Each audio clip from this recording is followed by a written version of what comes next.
Central New York, and hello, hockey fans all across the internet, and welcome to 315 Hockey Live, brought to you by 315hockey.com and powered by My Little Falls.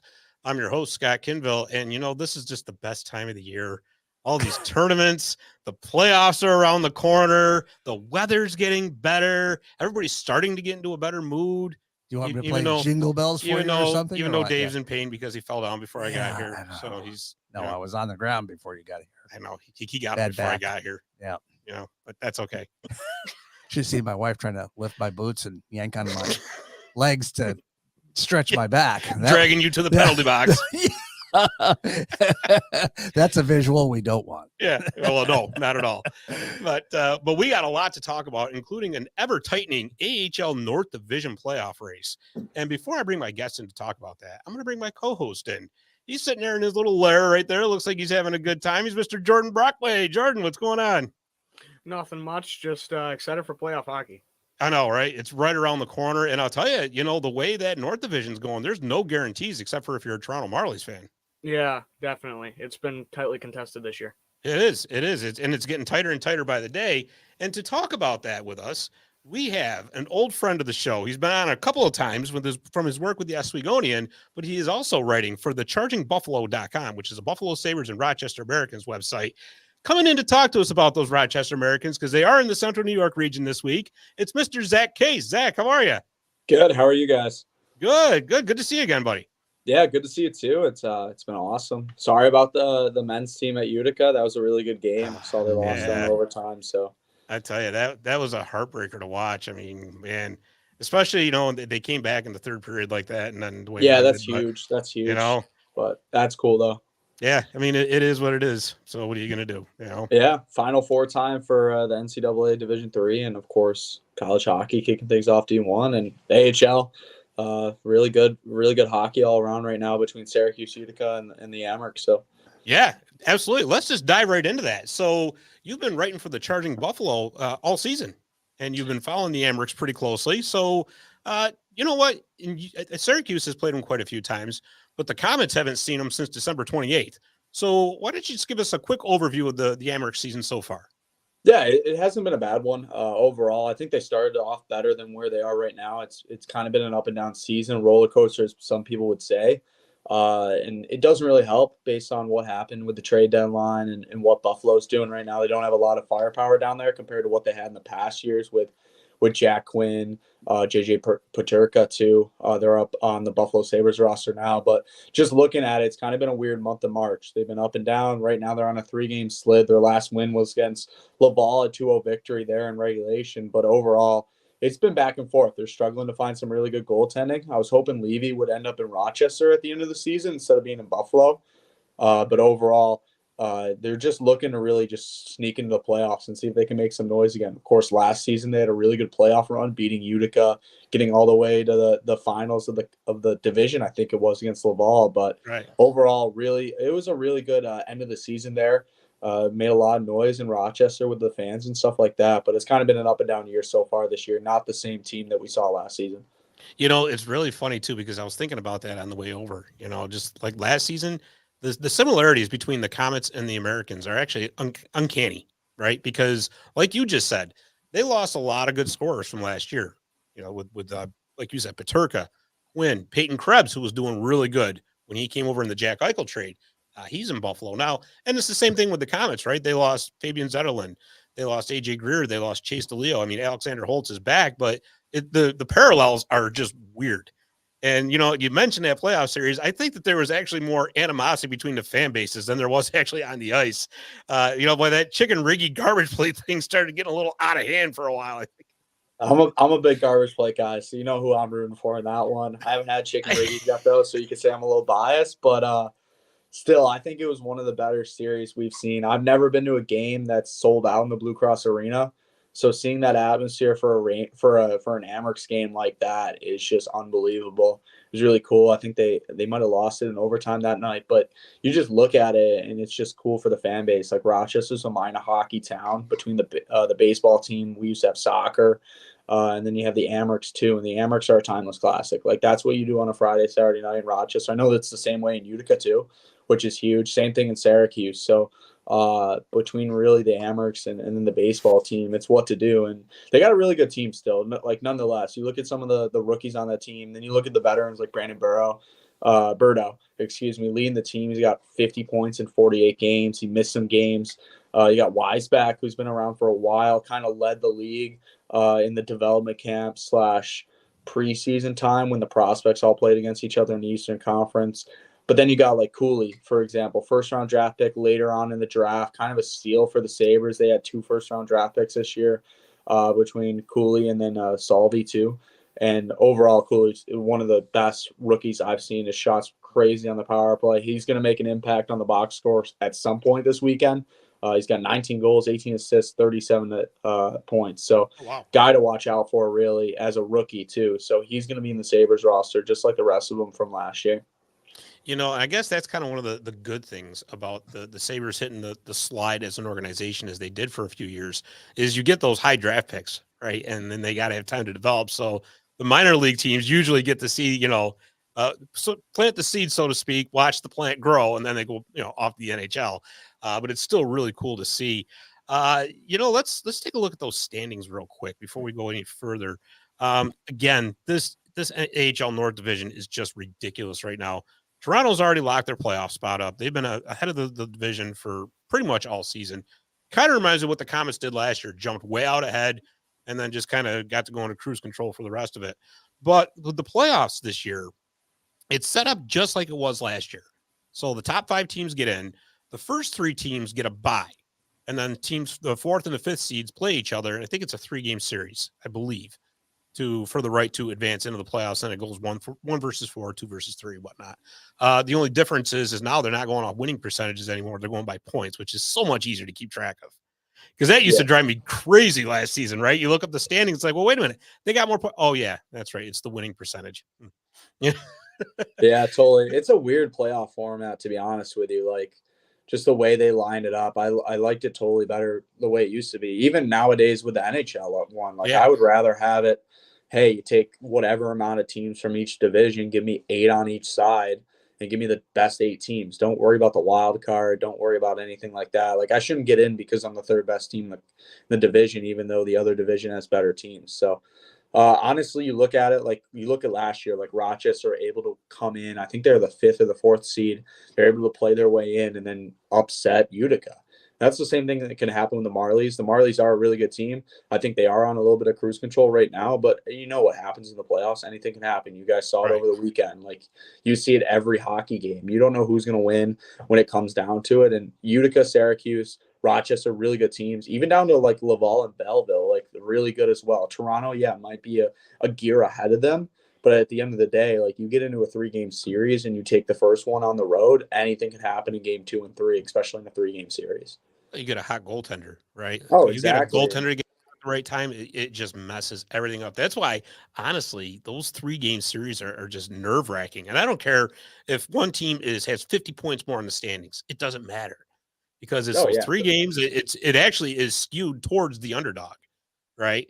And to be honest with you, I'll tell you, and I've always felt this way, mixed emotions as far as if your team gets a first-round bye in the playoffs, because especially with hockey is such a sport of habit. Right. And once you get into that habit of playing every other day or, being on the road and all that, and now all of a sudden you got a week off, which is great if you've got some injuries and you can rest up, but it also takes you out of your rhythm. And especially if you're playing a team that's already gone like the distance in their series, they're in that rhythm and they're just clicking. Right. So if your team comes out flat and say game 1, you could potentially end up behind the 8 ball. That's how you get rewarded for having a really good regular season. So it's kind of weird how it works out. Yeah, totally. And that's the thing. Like, you talk about goaltending, like last year, UPL stood on his head all playoffs. And now you see him in the NHL playing for the Sabres. Yeah, not the best season overall, but he started on Rochester and got his chance. And he went up there and took it after an injury to, I think it was Eric Comrie. And now he's under Craig Anderson. And what a mentor up there for him and Levy. And those 2 guys, if they stick together and they can figure it out, who's the starter, who's the backup. Maybe it's a split role, a 60-40 type deal. That's going to be a really good tandem in Buffalo. And right now you see in Rochester, you got Malcolm Subban in there. I would say he's at his end of his career. No true prospect holding down the starting position. Then you got Michael Hauser, that guy's been around for ages. I think he's like 11th or 12th year in the AHL. He's played in every division, got to be now. And you look at him, and he's got the experience in the AHL where he can teach these guys up front, like, hey, this is how you play when you get later in the season. This is how you play when you get in the playoff series. So I'm very excited to see. I think Subban could really improve in his game. He came out really hot when UPL left, and it kind of stunned the fan base. Like, hey, like, didn't really expect this from a guy that wasn't getting any time in the NHL last year.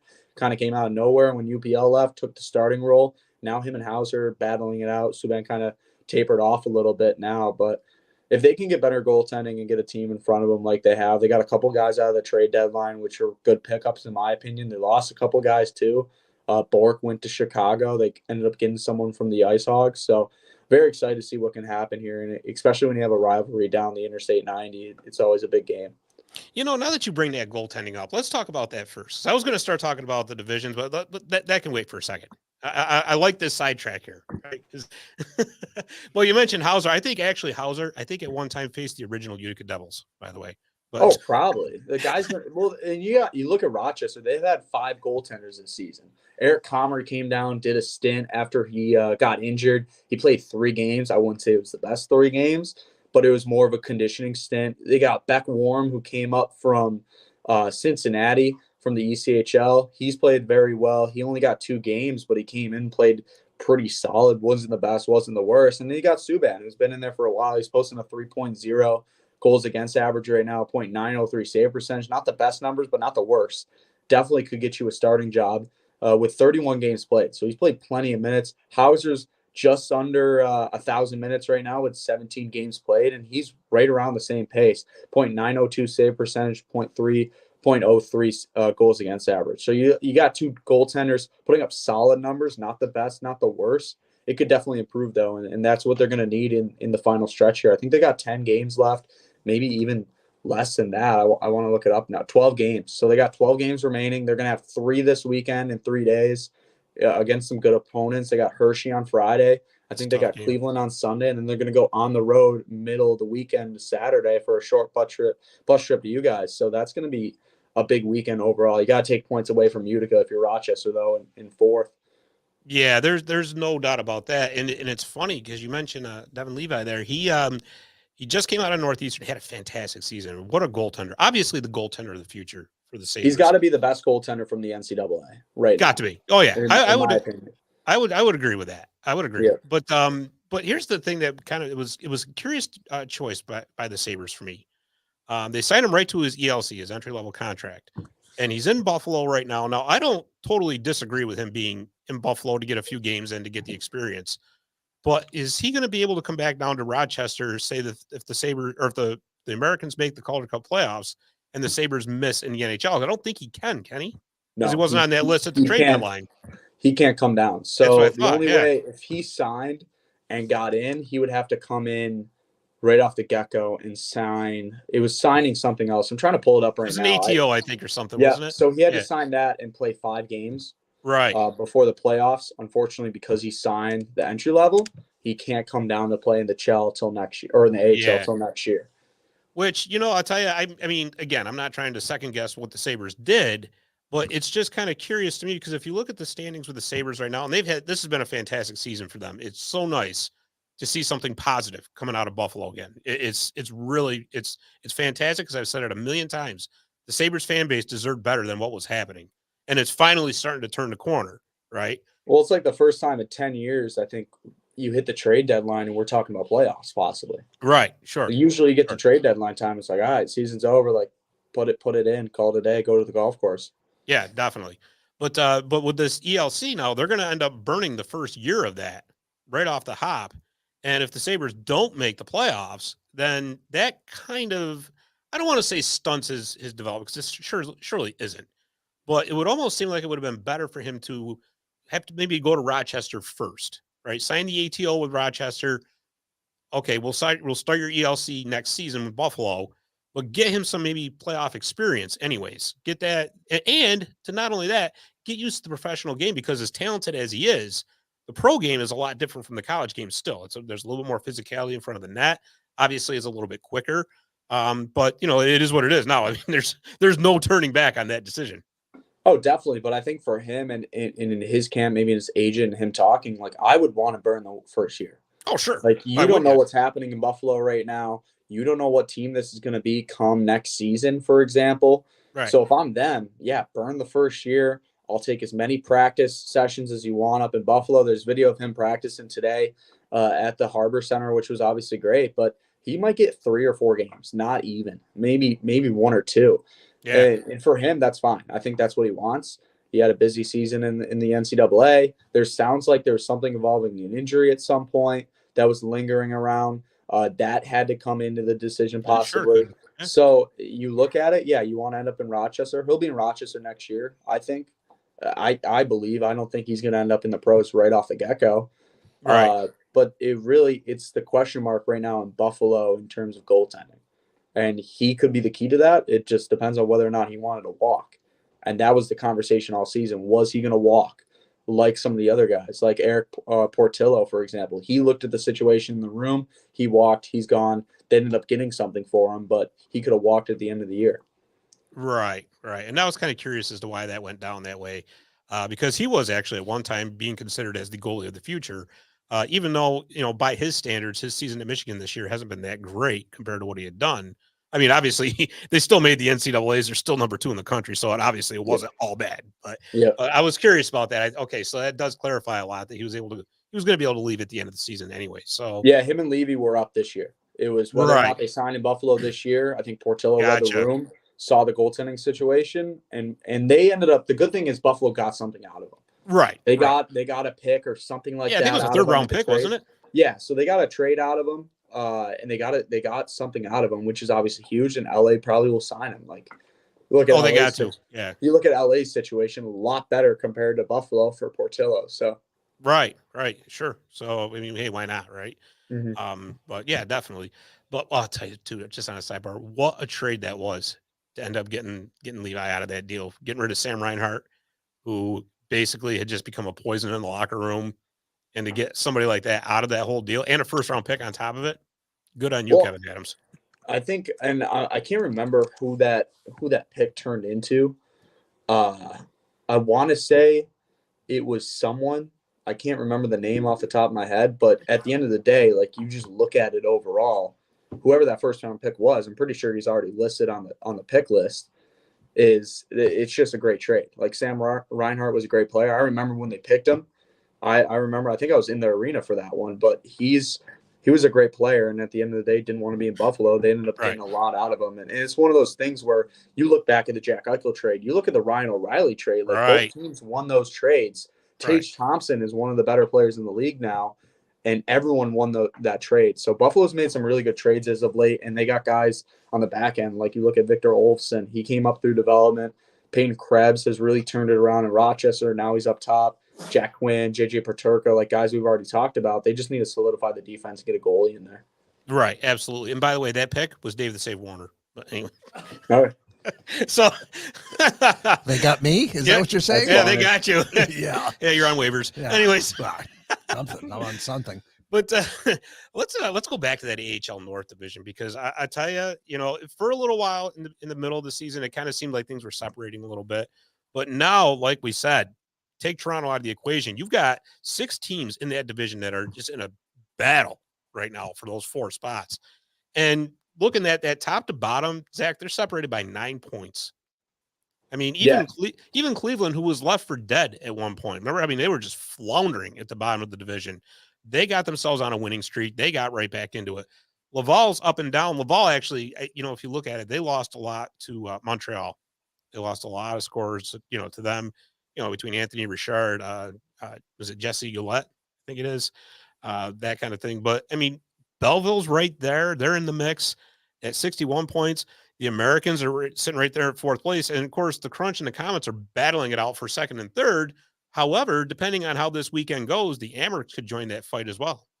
Oh yeah, totally. And you talk about Cleveland. Cleveland's 2 points out of a playoff spot right now, playing Yeah. as a 5 seed. So it's one of the tighter playoffs race I've seen in a while. Obviously, if you want to leave out Toronto, it's pretty tight. And you bring Toronto in the mix, it's not like Syracuse can't get up there for it for the 1 seed, possibly. I don't know how likely it's going to be, but still, they got 12 games left. They got 2 games at hand over the Marlies.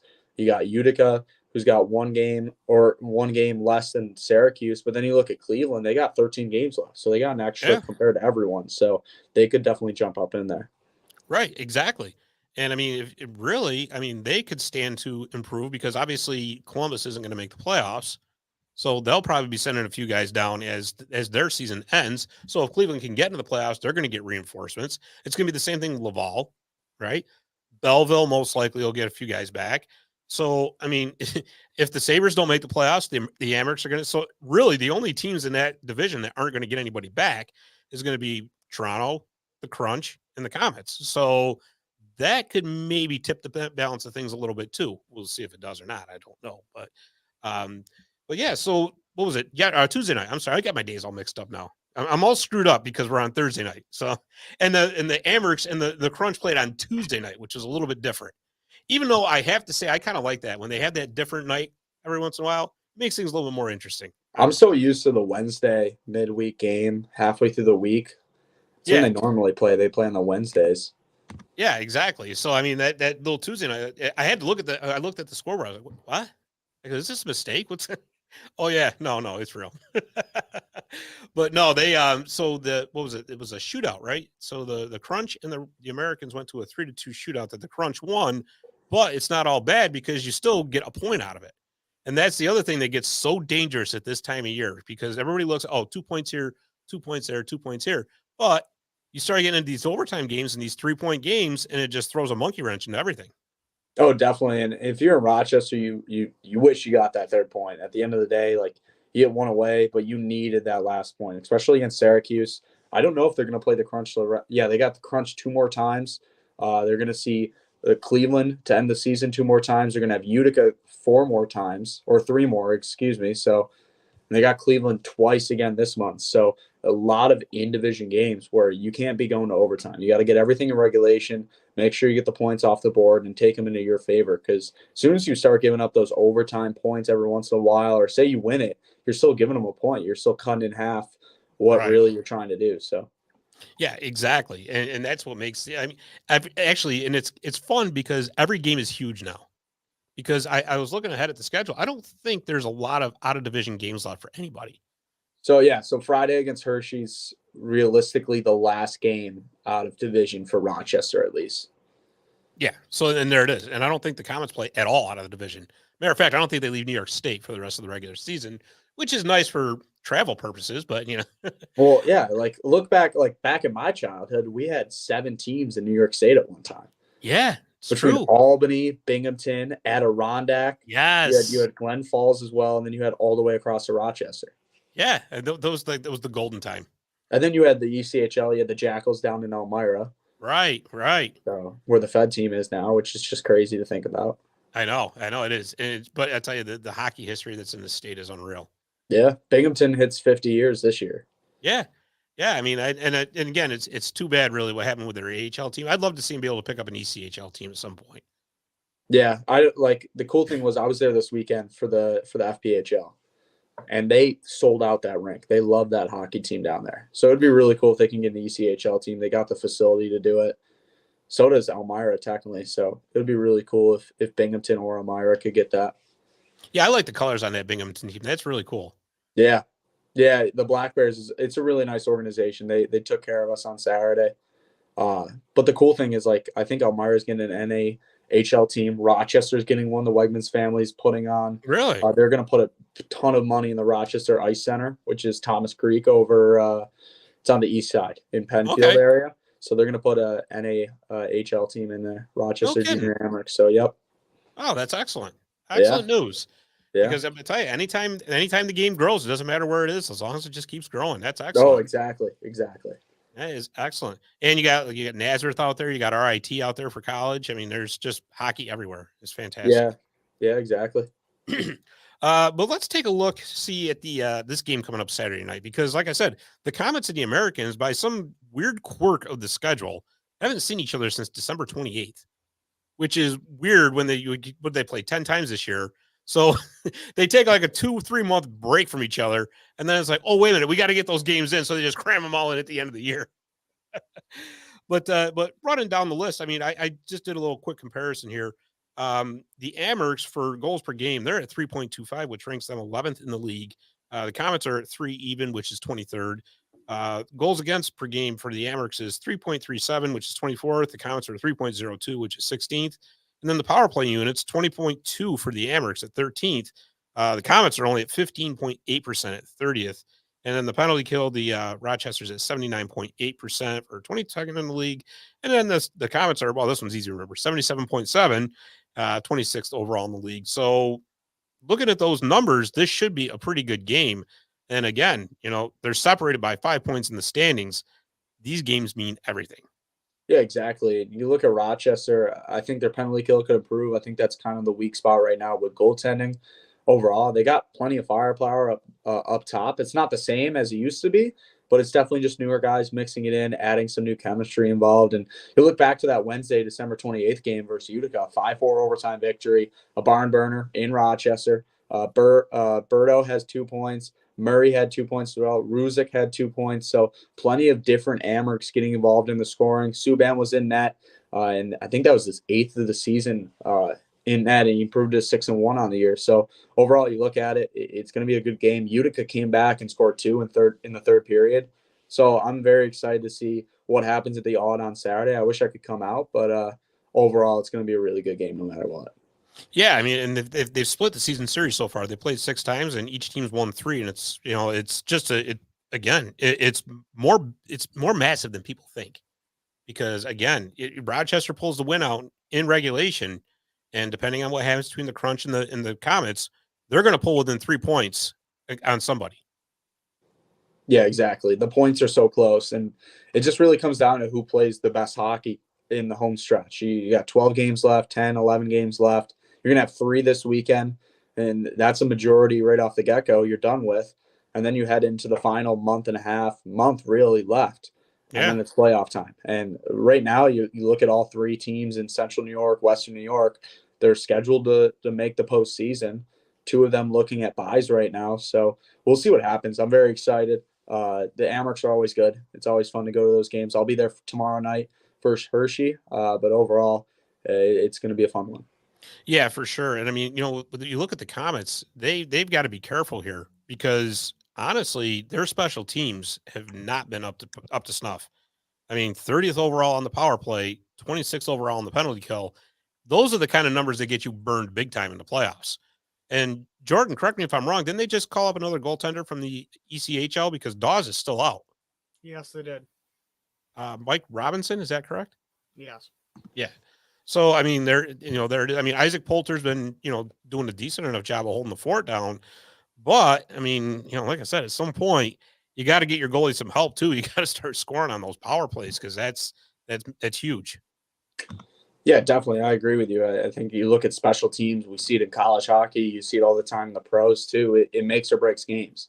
I don't know how many times you take away the special teams goals and it's a 1-goal game, or it's a different outcome based on how it happens. So, I'd like to say you got to stay out of the penalty box. I think you do at the end of the day, especially against a team like Utica, no matter what. Or if you're Rochester, you want to try to put Utica in the box. It's going to be a physical game. I think that's the best reason why I like when Syracuse or Utica plays Rochester, because it's always physical no matter what. I think you see that a lot with all the teams in the North Division. They're very physical teams, but I think at the end of the day, whenever you get a team together from the interstate, it's always a good physical, like usually 1 or 2 goal game with an empty net.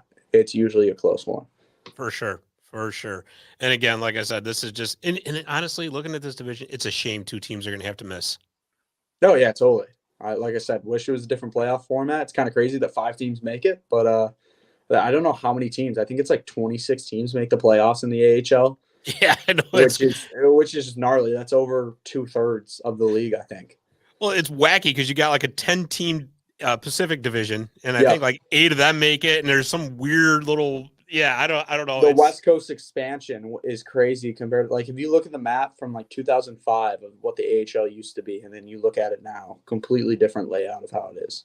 yeah, definitely for And sure. that's just the growth of the sport and moving it out west. Support some of those Pacific teams already out there in the NHL. Well, it's kind of funny how it all comes full circle because I mean, years and years and years ago, there was the International Hockey League, which was basically the West Coast version of the AHL, and that's where a lot of like the West Coast teams had their farm clubs because it was on the same level as the AHL, and then that league folded, and so it was left to basically be absorbed into the AHL. But again, it makes much more sense to have those teams out there for those teams. Yeah, totally. I think one of the weirdest things growing up was when Florida took over the Amerks. And Buffalo Yeah, right? went to Portland, and it's like, guys, we're like 45 minutes. I know. Like, I can drive quicker than your players can get to your own rink right now. And it just makes so much sense. It was weird because, like, you got people wearing Sabres jerseys to games, and they're not even a part of the Sabres, and it's just weird. But then you also saw the Florida prospects, which was pretty sick. It was a little different back then, and then you get a whole new bunch of players come Buffalo. So. Yeah, for sure. I mean, it is kind of cool seeing the, just a different set come through, but I'll tell you, it's at least here, for the Comets, we're very fortunate in the regard that New Jersey kind of went the same route that Buffalo did. They had to suffer for a little while to get those draft picks built up, and they got some great prospects come through for all of us to watch. So, Zach, tell us a little bit about your work at the Charging Buffalo. Dave, you want to? Yes. So what happened there was I met with Jared, the owner, Jared Hall. He's 26. He's a graphics guy, but he started this a while back, and he added it in, and he was I met him at the development camp actually this summer, and I was like, hey, this is who I am. This is what I'm trying to do. I'm going to have some more free time this year with broadcasting, and this is what I want to try to do. Like, I'm a local kid from Rochester. I was a season ticket holder with my dad my whole life. I love going to games. I'm a fan, but I also want to try to, like, make this step out of college. I want to do something outside of SUNY Oswego, and this was the option. I do a daily it's called On the Farm, daily or a monthly report just on the team, go over what happened last month, what's going in the future, who's the top players, and what the rookies are doing. And it's nice. We post it on the website every month, once a month, the beginning of the month, and then we put it out on Twitter. We're working on some more stuff. They got a lot of podcasts right now. We're trying to do some more Instagram, social media work. That's going to be coming in the works either over the summer or next year. So I'm very excited. It's a nice opportunity, something I can branch out in and get involved in more on the professional side. And obviously, always fun to do more work, especially when it's about a team you love to watch. So. Oh, absolutely, absolutely. And I'll tell you, you did such a fantastic job out there in Oswego, and I mean, you were really like Mike Emmerich out there when you were along the boards. I mean, much better than Pierre McGuire. I'm going to tell you that. So, I appreciate it. It would be really cool if they could stuff us between the benches. I wish that was the thing. Probably would have got really good content there. But overall, that was fun. We actually talked to 2 players today. We're going to keep the podcast going for the rest of the school year till graduation in May. So we're doing just interviews type stuff. I told all the guys, I was like, hey, if you guys want to come on, pick a buddy and come on. So we sat down for 30 minutes today, talked to a couple guys that got injured halfway through the year and talked about the injury side of stuff. And I don't know. I'll really miss the broadcasting stuff. I'm trying to do a little bit with the Mammoth of Elmira in the FBHL. I have a buddy of mine that's the director of broadcasting there. So get games every once in a while. Hopefully start coaching here next year. Kind of give up on the media stuff and push that aside and start a new chapter. So. Well, I'll tell you what, you're always welcome to come back on this show, though, because it's so much fun every time you're on, man. And just before you go, you said you were talking to some of the players. So I know, like, in segment 2, Jordy, we got some stuff to talk about with Utica. Oswego, they had a few players go pro, too, didn't they? I know Alex DiCarlo went to Roanoke. Yep, so Alex DiCarlo, he's really led the team in scoring ever since his freshman year. Really good release, really a character guy, awesome leadership guy, too. He went to Roanoke. They had a couple players that they were thinking about going to Roanoke as well. Only one win, Alex DiCarlo. But other than that, there's a couple guys that are thinking about coming back next year, which would be pretty cool. Joining the team for a 5th year. And obviously they're keeping a lot. They're keeping their freshman goalie, Cal Shell. They're keeping the rest of the guys. But yeah, DiCarlo already down in Roanoke. It's weird. It's a weird connection. They got right now they have another guy there. They had Travis Broman go there before he went to the Adirondack Thunder. I hope he can get called up to Utica at some point. He's a really good player. Yep, he's an awesome guy. You guys would love to watch him play. But Nice. Yeah, they got DeCarlo down there, so I guess shout out to him for me. I'll tell you, that's such a cool name too. The Roanoke Rail Yard Dogs. That's awesome. Yeah, It my is. favorite I one. love it. I love it. We had Roy Chambers on with Marty's. That was great. So, but yeah, geez, Zach, we just appreciate it so much, man. And like I said, anytime you want to come on the show, please just say the word. Yeah, we'll do. Thank you. Yeah, we'll see what happens next year. I'll be in Rochester, but always kind of an honorary member of the 315. So absolutely. I'll keep you posted. And if you make it down to Utica for a Comets Americans game sometime, let me know. And I'll tell you, I do got to get out to the Blue Cross Arena for a hockey game. I went out there once for a Bruce Springsteen concert, but I've never made it for a hockey game. It's a good little barn. I'm telling you, yeah, it is. During the playoffs, it's a pretty cool experience. I never will forget the Utica Odd though, packed on Teddy Bear Toss night. Oh. Probably the only broadcast I was nervous for. So that was pretty fun ice level though. Pretty cool to be a part of it. But overall, yeah, pretty cool place. So. Hey, just be happy it was Teddy Bear Toss night, not like weight plate toss night. So yeah, who knows?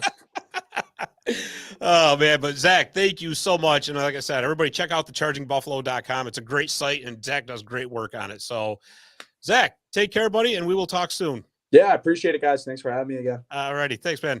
See ya. All right. Zac Case from thechargingbuffalo.com. That's a lot of fun, I tell you.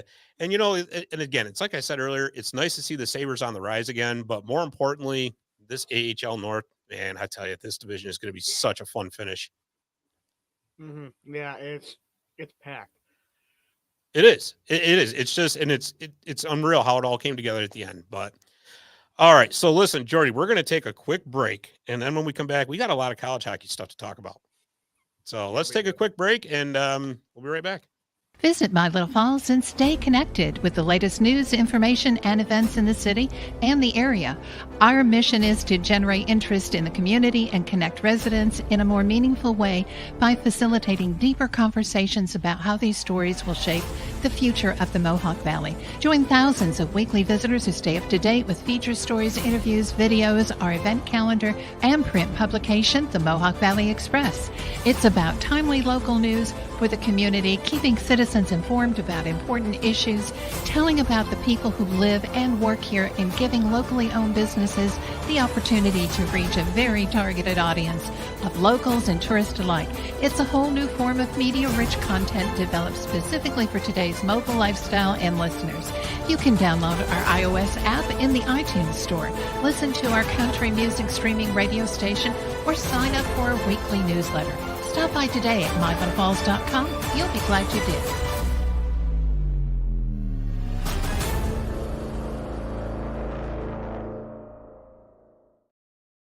All right, Jordy, we are back for segment 2. Like I said, lots of college hockey to talk about. First of all, let's start off with the Colgate Raiders. They are in the big dance. They're in the NCAAs after having an improbable run through the ECAC tournament. But, man, I'll tell you, it was awesome. Just awesome what they did. And in winning the ECAC tournament, they won themselves an automatic bid into the NCAAs. They're ranked in the top 20 for the first time all year. They're now at number 19. Tomorrow night, they take on number 2, Michigan. That's down in Allentown, Pennsylvania. Game starts at 8:30. That's going to be on ESPNU and ESPN Plus if you want to watch it on TV. I'm not sure if there's still tickets available for that or not. I was actually thinking about going down to that, but I got to work Saturday. So it would have been an awful long drive back from Allentown, Pennsylvania to come back to work. But anyways, after watching what Colgate did in the ECACs, and everybody's saying that Michigan's going to, heavy favorite. Jordy, what do you think? Can Colgate pull this out? Where I stand is I think they can if they catch Michigan the right way and can play the right game.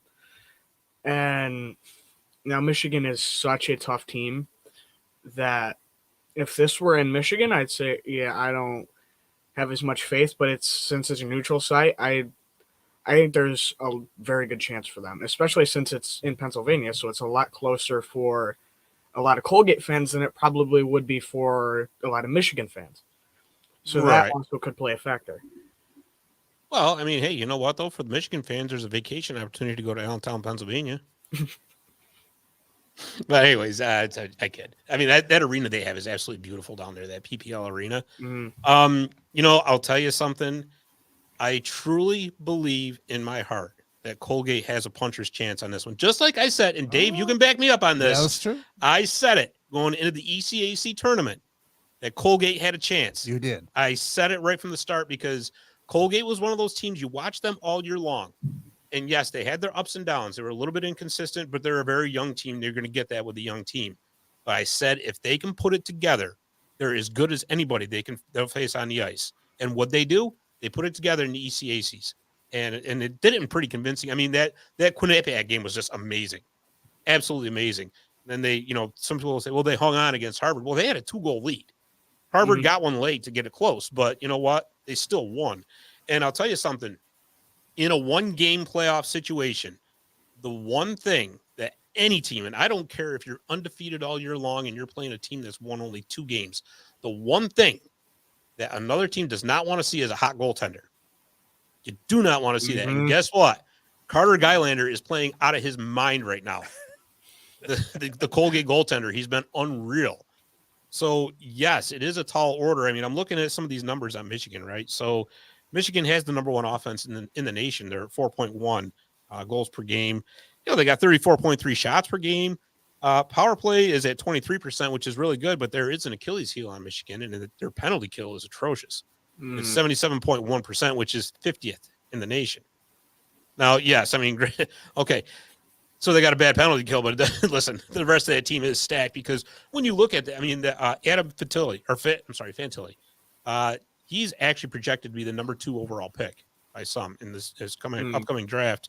He's got 27 goals, 34 assists, and 61 points in just 33 games played this year, which is unreal. I mean, he's a freshman. Well, he's a freshman. So that's kind of scary. Then their second leading scorer is a name that, there's a lot of people around here should be familiar with. One Luke Hughes, who people were kind of hoping he was going to come to Utica, but I don't think that's going to happen. I think he's going straight to New Jersey. In 36 games, he's got 9 goals and 33 assists. He's also taken 121 shots. And their goaltenders, who we've already talked about once already, Eric Portillo. He was lights out last year. This year, he's still got a record of 23-10-2, but he's got a 3.08 goals against average, and his save percentage is 0.907. So, with that said, again, there's a puncher's chance here. I mean, Colgate can counter with Alex Young, who's having a great season himself. He's got 21 goals and 18 assists. Matt Verboon is getting hot at the right time. Even Alex's brother, Colton, who is known as a goal scorer, kind of snake bit this year. He's taken a lot of shots. It's just they weren't going in. Well, he had 3 goals in the ECAC tournament. And I've already mentioned Carter Gylander, and there's one wild card I want you to keep in mind in this Colgate game, and that's defenseman Nick Anderson. So Nick has been outstanding all year long, but he's really turned it up in the second half. He's got 18 points over his last 21 games. And I'll tell you, when you can get that kind of offense from your blue line, and he's been doing it real quietly too, overlooks it, but he's been outstanding. So personally, I'm going to tell you right now, I think they got a chance. Yeah, and that's with Michigan's goalie. That's sometimes what you can run into is maybe a small cold streak or an off season, and that can sink you, even just one bad game. So Colgate has a shot. Yeah, absolutely. Absolutely. And should they win, they will play the winner of the Penn State-Michigan Tech game. So let's hope Penn State doesn't win that because they'll have a decided home ice advantage. Yeah. And just one real quick thought on that, too, with the Michigan Wolverines. They actually have 2 New Jersey Devils draft picks. Did you know that? They got Luke Hughes, and then the other one is Seamus Casey, who they took in the second round in the 2022 draft. He's a defenseman as well. So a lot of familiarity. Yeah, a little bit. Just a touch.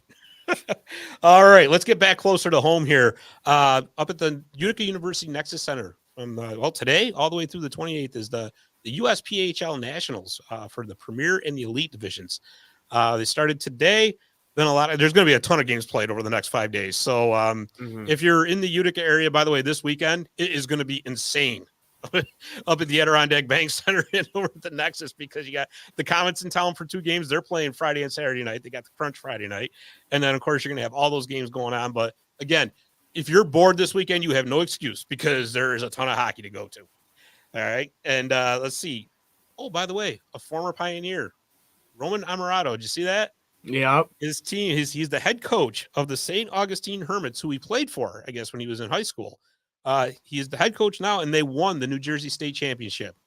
And Roman was actually named Coach of the Year on top of it. So good on you, Roman. That's awesome. Yeah, that was good to hear. I mean, and that was the team he lost to in his final season and when he played there. So yeah, that's right.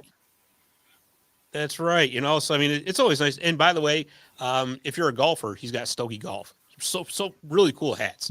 Remember that? I remember he was that. on our As old soon show. as you Mark. said Yeah. that, I was like, yeah, I remember him. Yeah, I think we'll have to get Dave a Stogie Golf hat. Oh, I'd like that. Yeah. We'll just get him one with the back brim, so when he falls down, he can bounce back up. Still waiting for my 315 hat.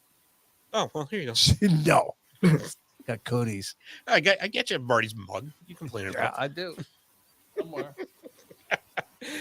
Okay. Well, you know what? Too. Speaking of, there it is. There see, it is. I got it here. It's here. We can show it somewhere. Oh, see, there it is. There's see? the Marty's mug. Yeah. Marty's mug. It's there. Yeah. Yeah, you consider it your Stanley Cup. Okay. I wear it as a cup. Don't Yeah. worry Yeah. about it. Well, that's that. Okay. Moving along. You win. Moving along. Speaking of Utica Pioneers, boy, this has been a big past couple of days, man. I tell you, you know, heartbreaking loss that we touched on in segment one there. But boy, a senior heavy group that's moving on. But boy, I tell you, they're making good.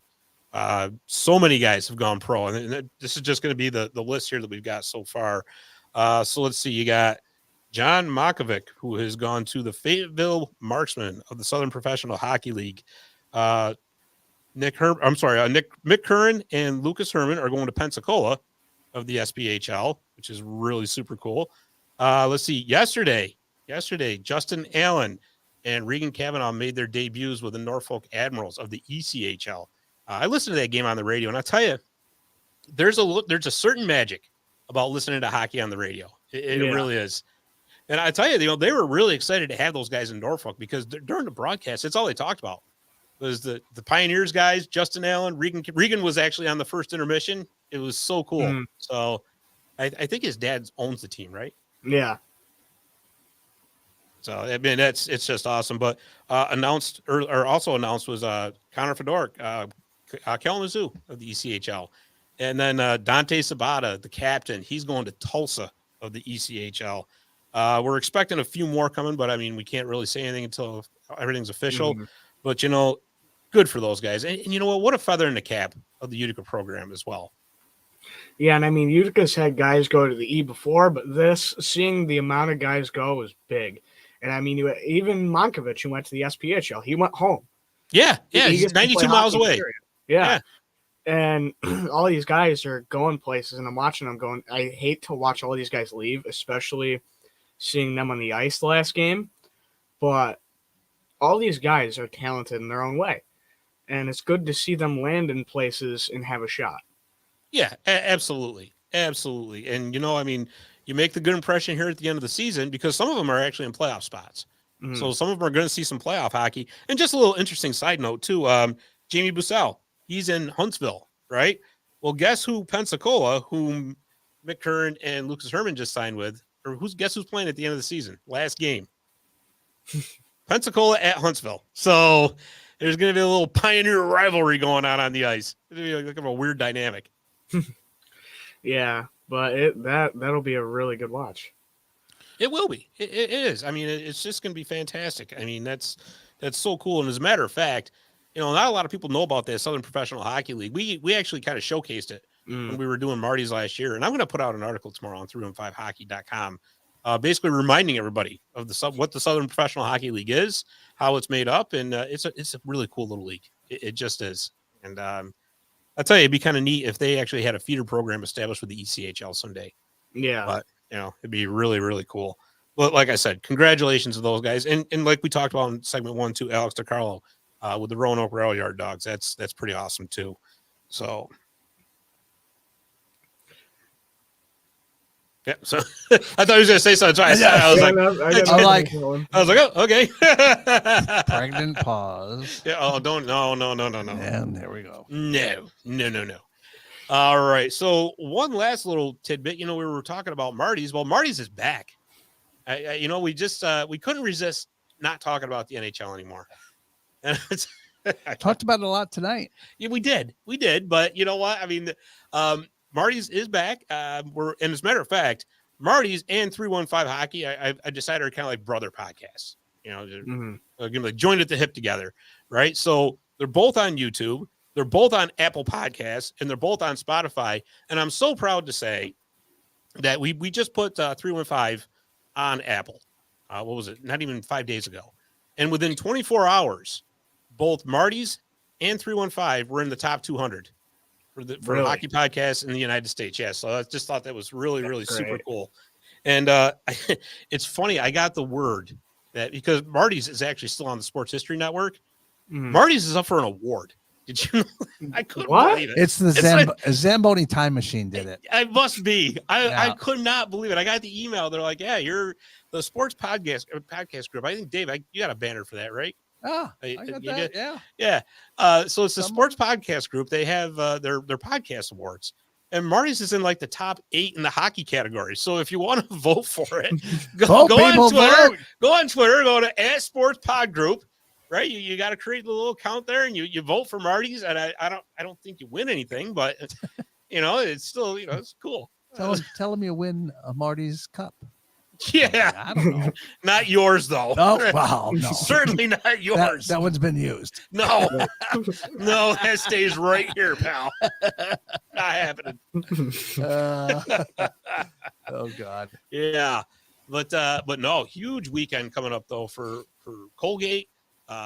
With the Utica guys signing, and I'm just going to take a real quick look at the schedule coming up here because let's see. So you got the Crunch and the Comets are playing Friday night in Utica, and then Sunday afternoon they're in Syracuse. That game starts at 5, and then sandwiched in between that, like we've already talked, the Comets are hosting the Amerks. That's at 7:00 at the Adirondack Bank Center, and Syracuse is hosting the Hershey Bears, who are another phenomenal team. That's going to be at 7:00 in Syracuse as well. So.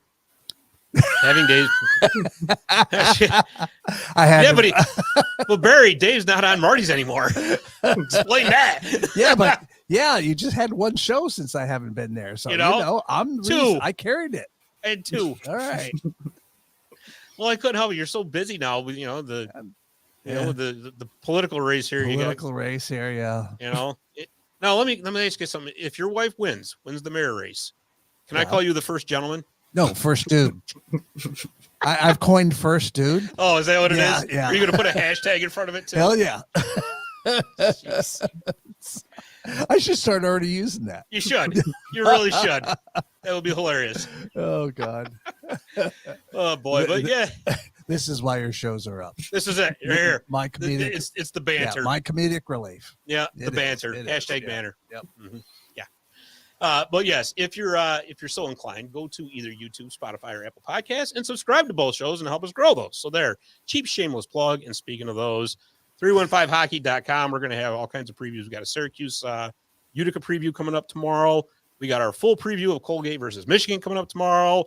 We got our SPHL overview coming up. So lots of action going on 315hockey.com. And again, follow us on all the socials too: Facebook, Twitter, Instagram. We're everywhere. So we're going to start getting ready to roll out here. Again, Jordan, thank you once again for coming on and being the co-host, the go-between between me and Dave. Appreciate it. Yeah, it's always fun. Absolutely. And I want to thank Zac Case from the Charging Buffalo once again. Go ahead and check out that thechargingbuffalo.com for all this Sabres news and Americans news. All right, I'm Scott Kimball. Thanks for listening, and we will see you again on 315 Hockey Live. We've got to talk about Marty's now.